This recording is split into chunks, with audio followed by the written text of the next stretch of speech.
Welcome to biology. In this video, we are going to talk a little bit about biochemistry as we really lay the foundation for our new unit.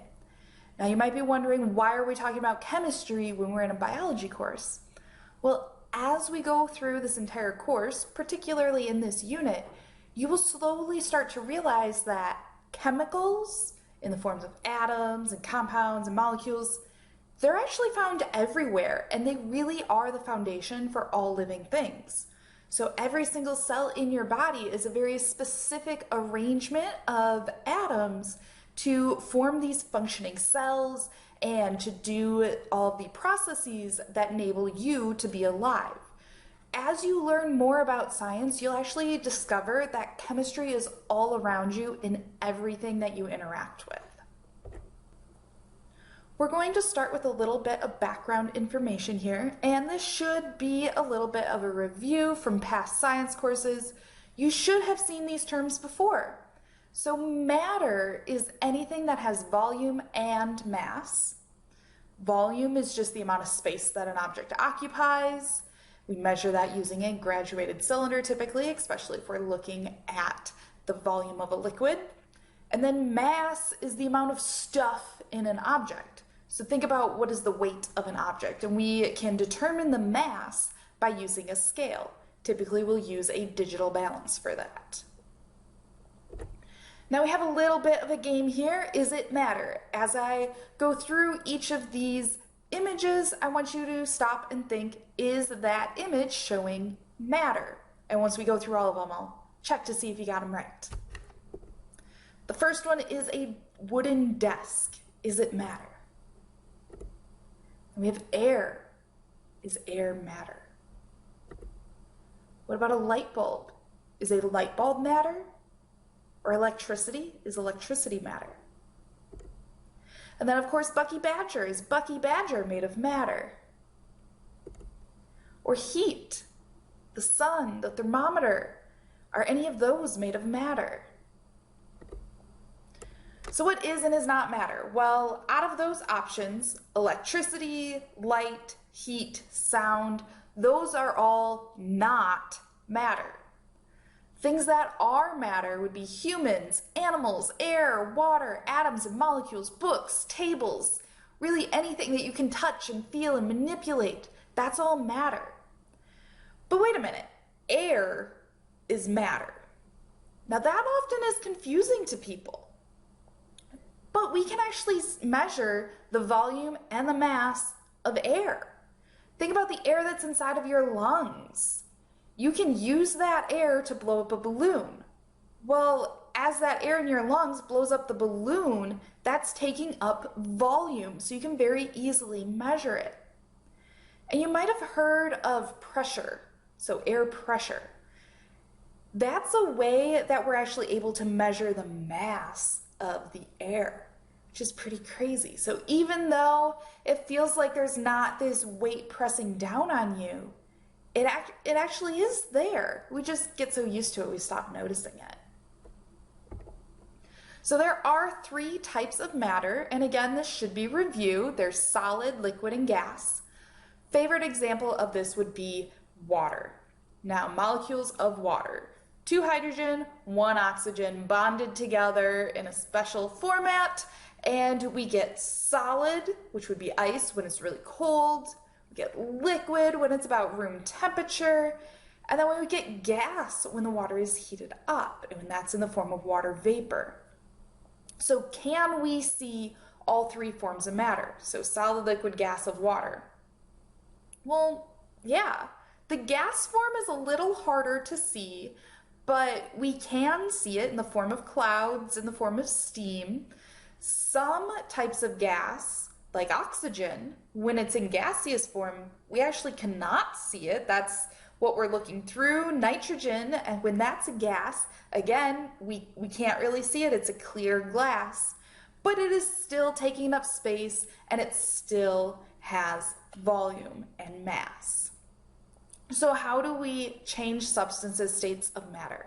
Well, that involves adding or removing energy. Typically, we think of that as adding and removing heat. So heat is a type of energy.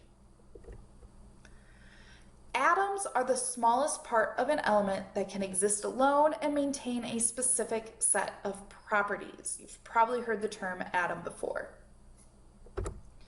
So the parts of an atom are called subatomic particles. These are the protons, neutrons, and electrons. And an element is a pure substance with only one kind of atom. So if we're looking at gold, gold is an element. Gold shows up on the periodic table, so we know that if you've seen gold, it is one type of atom. That makes it a pure substance. What about table salt? Well, table salt is not showing up on the periodic table, so we know that that is not an element. So pretty easy to tell, is it an element or not? If it only has one type of atom, so it shows up on the periodic table, then it is an element. So the subatomic particles, they are protons, neutrons, and electrons. So the protons and neutrons, they are found in the center of the atom, and that center of the atom is called the nucleus. Protons and neutrons are relatively large compared to electrons. Electrons are found outside of the nucleus, and they're flying around in what are called orbitals or the electron cloud. You also need to know the charges of each of these subatomic particles. So protons are positive, both start with the letter P. Neutrons are neutral. That gets a little confusing. So neutrons are neutral. Electrons are negative. So protons are positive, neutrons are neutral, electrons are negative. So the symbols for protons, P plus, to show that it's positive. For neutrons, it's just the letter N because they do not have a charge. They are neutral. And electrons are E minus because they are negative. So you can do what's called atomic math to determine the number of subatomic particles for a particular atom. And we do that using the periodic table of elements. To determine the number of protons, we find the atomic number. And the number that's listed as the atomic number is the exact same number of protons that are in an atom. Typically, the atomic number is the smaller of the two numbers that are listed in one of the squares of the periodic table, and that's in this image here in the bottom right corner of the screen. This is the top number there. So 8 is the atomic number, so that gives us our number of protons. The number of neutrons, we do a little bit of math for this. You'll notice the number on the bottom is actually bigger than the atomic number.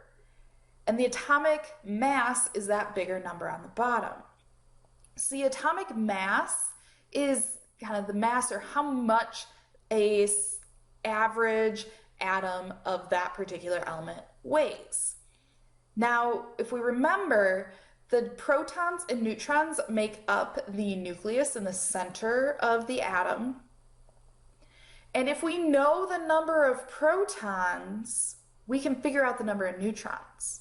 So the mass is just the number of protons and neutrons added together. So if protons and neutrons added together make 16, and we know that the protons is 8, 16 minus 8 gives us 8 for our number of neutrons. And then the number of electrons. This is super easy to figure out because it is the same as the number of protons. So our number of protons and number of electrons need to be equal because you have your positive and your negative need to balance out. And it's easy to figure out because your number of protons is the same as the atomic number. So that means your number of electrons is the same as the atomic number. So let's do a little practice with this. How many of each subatomic particle are in helium, carbon, and arsenic? First step, find helium on the periodic table. And that's up here in the top right of this image. Now this image is not the entire periodic table. There are many, many more elements. This is just a zoomed in section. Now we have to do a little bit of math here. How many protons are in helium? Well, there's two numbers inside the box. The number at the top left corner of the box, number 2, that is the atomic number. The number at the bottom of the box, that is the atomic mass. So the number of protons is equal to the atomic number, and the number of electrons is equal to the atomic number. So 2 protons, 2 electrons. The number of neutrons requires a little bit of math. So we take the atomic mass, so the 4.00260, we'll round that to the nearest whole number just to keep things simple. So we'll say 4 for our atomic mass minus the atomic number, which is 2. 4 minus 2 gives us our number of neutrons, which is 2. The next one, carbon.